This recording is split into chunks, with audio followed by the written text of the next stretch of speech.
Hər vaxtınız xeyirli olsun əziz dostlar. Videomuzu kim görürsə xahiş edirəm maksimum bəyənin və paylaşım etməyi unutmayın. Emin Hüseynova bu dəfə Hikmət Hacıyevdən şillə kimi cavab alıb.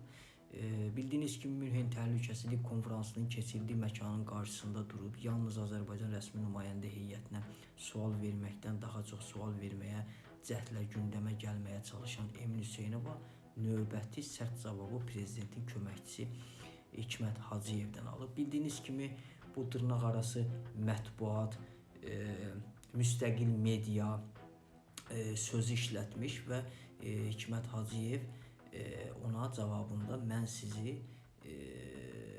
azad mətbuat hesab etmirəm.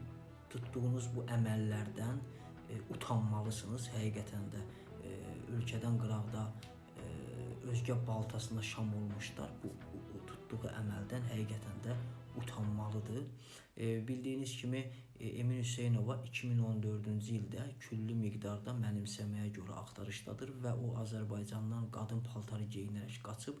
Bu barədə isə Azərbaycanın birinci vitse-prezidenti Mehriban xanım Əliyeva onun özünə xatırladıb ki, siz səfirlikdə qadın paltarında gizlənən şəxs deyilmisiniz? Bəli, bəli. Diqqətinizə görə təşəkkür edirəm.